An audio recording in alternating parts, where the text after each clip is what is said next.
Et vous expliquer le film d'aventure intitulé Minotaure. Le film commence par une narration sur un royaume ancien, régi par un empire sombre dont le peuple vénérait le taureau comme un dieu. Cependant, à mesure que le royaume s'étendait, le désir de luxe et de pouvoir de ses dirigeants grandissait. En conséquence, certains fonctionnaires ont conçu un plan horrible, la reine devait s'accoupler avec un taureau pour créer l'être parfait. La reine, poussée par l'ambition, a accepté le plan et est finalement tombée enceinte. La créature a grandi en elle pendant 13 mois avant que son ventre ne soit ouvert. Elle a perdu la vie dans le processus, mais a donné naissance à un hybride monstrueux d'homme et de taureau, appelé le Minotaure.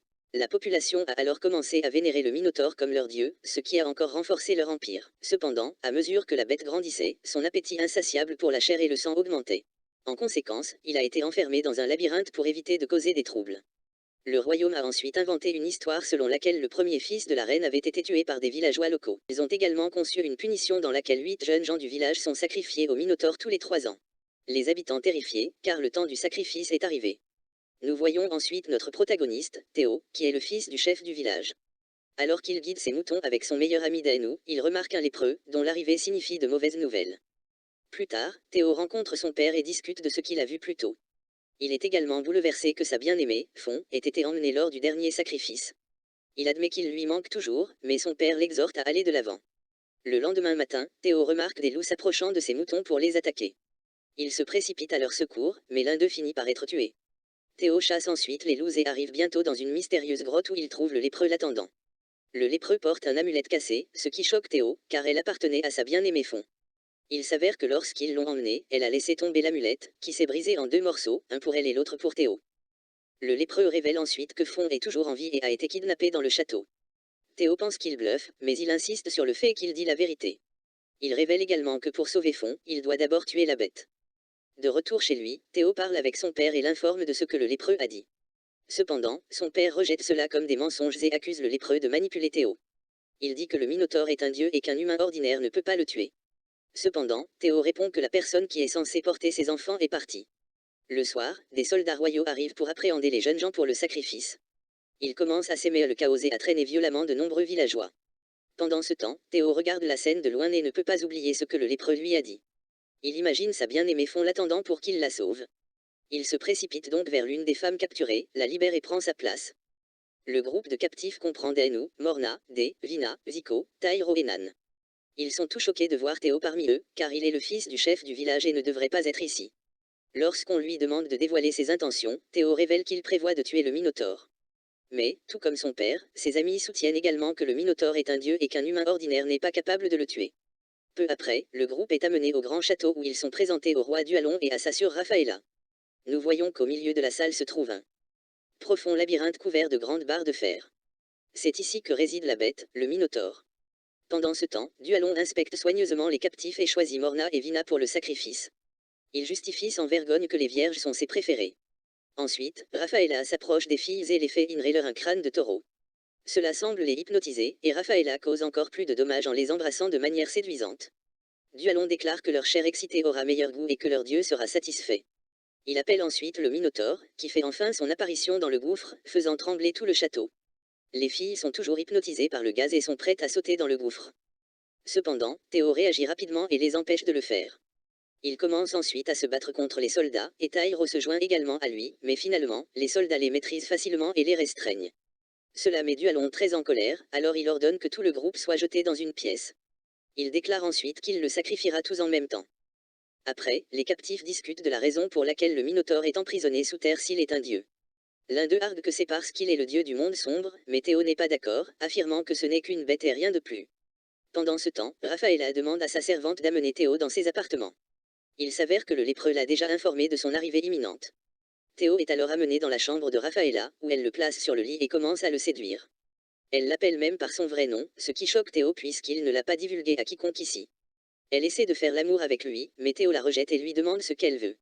Raphaëlla lui demande alors de l'aider à s'échapper des griffes de la bête. Elle révèle également que Fon est toujours en vie et l'attend.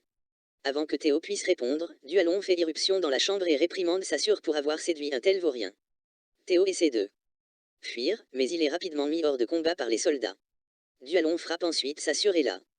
Menace en disant qu'elle sera donnée au Minotaure si elle le défie à nouveau. Il lui dit que si elle est si désespérée, il fera en sorte que tous les soldats et gardes du château couchent avec elle. Les captifs sont jetés dans le labyrinthe un par un à travers différentes entrées. Théo entend les cris de ses amis à proximité, mais il ne peut pas les localiser. C'est alors que la bête fait son entrée grandiose. Elle attaque rapidement Nan et la tue, horrifiant le reste du groupe. Pendant ce temps, Dualon s'approche de Rafaela pour s'excuser de son comportement précédent. Il essaie ensuite de la séduire lui-même, disant qu'elle devrait porter ses enfants. Rafaela est dégoûtée par ses avances, mais elle n'a d'autre choix que de se conformer à ses ordres. Elle est ensuite emmenée dans ses appartements pour coucher avec lui, mais peu après, elle s'enfuit et se tient devant le gouffre. Rafaela déclare qu'elle préfère coucher avec des esclaves et des lépreux plutôt que de porter son enfant. Dualon essaie de l'en empêcher et lui demande de ne pas le faire, mais Rafaela saute dans le labyrinthe. Quelques instants plus tard, elle s'enfuit et se tient devant le puits. Rafaela déclare qu'elle préférerait coucher avec des esclaves et des lépreux plutôt que de porter son enfant. Dualon essaie de l'arrêter et la supplie de ne pas le faire, mais Rafaela saute dans le labyrinthe. Dans le puits, nous voyons des rats se nourrir des restes de corps morts. Il s'avère que le labyrinthe produit une sorte de gaz que Dualon avait utilisé sur les filles plus tôt. Théo marche prudemment et entend bientôt ce qui semble être la voix de Théon appelant à l'aide. Cependant, il s'avère que c'est une hallucination et que Fion est introuvable. Théo rencontre alors Morna, qui essaie de dire quelque chose, mais comme elle est muette, il ne la comprend pas. Soudain, ils entendent les cris de leurs compagnons et se dirigent vers le son. Ils finissent par retrouver Den ou Evin qui cherchent un moyen de sortir. Le groupe avance alors et tombe bientôt sur les restes de Nan, ce qui les perturbe. Ils commencent à crier comme des enfants, mais Tyro arrive avec Zico et leur dit de se taire. Tyro révèle qu'il peut entendre le Minotaure s'approcher et décide de tuer la bête lui-même. Cependant, il a besoin de quelqu'un pour servir d'appât afin de l'attirer ailleurs. On voit Dualon en train de pleurer devant le puits, suppliant le Minotaure de ne pas faire de mal à sa sœur. Il offre à la bête de nombreuses vierges et même des bébés nouveau-nés, mais implore qu'on libère Rafaela. Pendant ce temps, dans le labyrinthe, Théo sert d'appât pendant que les autres se cachent et se préparent à attaquer le Minotaure. À leur grande surprise, ils tombent plutôt sur Rafaela, qui est soulagée de voir Théo en vie. Elle essaie de convaincre le groupe qu'elle est de leur côté, mais personne ne lui fait confiance. Rafaela prétend qu'elle connaît un chemin secret et que sa servante ouvrira la porte pour eux. Bien que le reste du groupe soit sceptique et soupçonne qu'il pourrait s'agir d'un piège, Théo décide de la croire. Cette nymphe a regardé mon membre, tu peux lui faire confiance.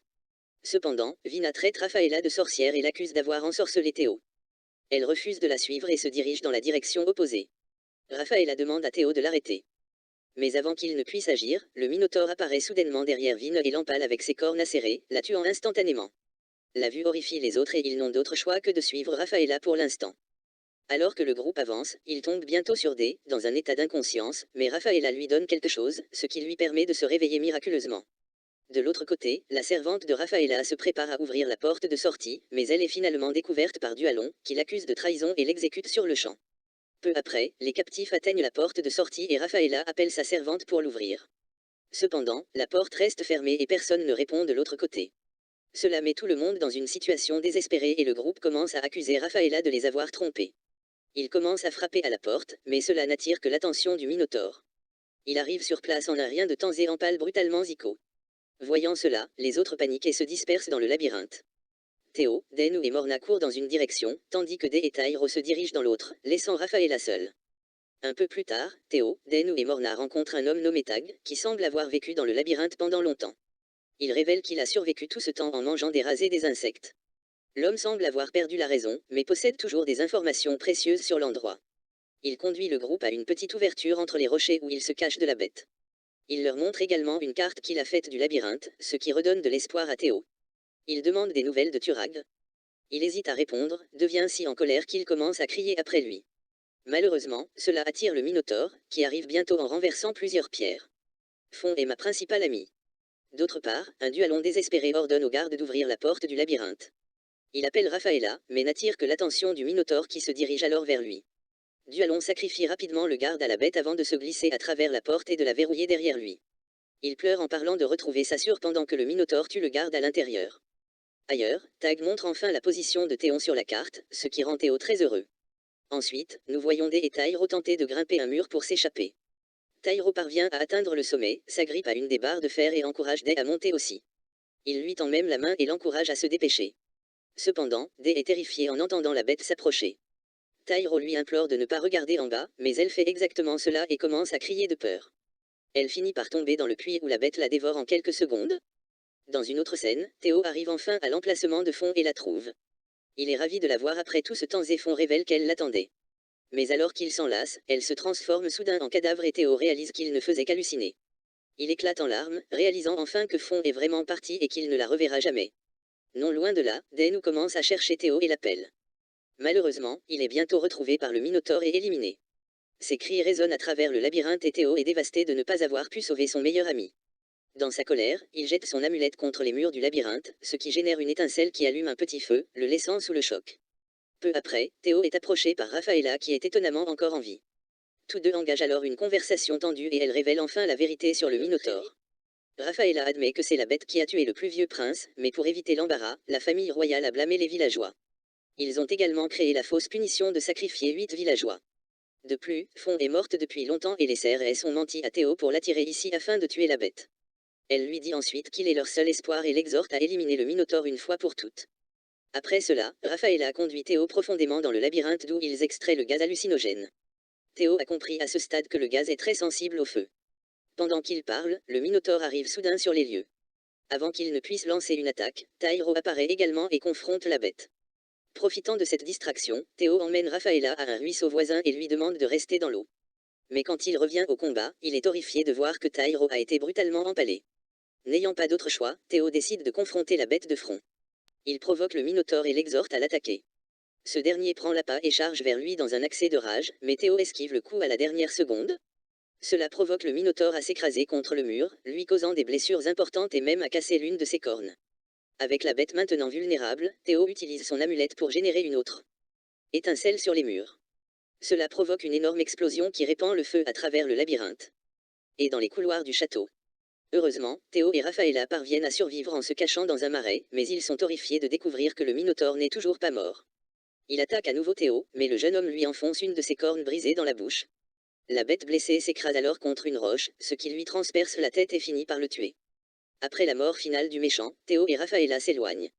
Ils tombent bientôt sur Tag et Mora qui se sont réfugiés du feu à l'entrée du labyrinthe.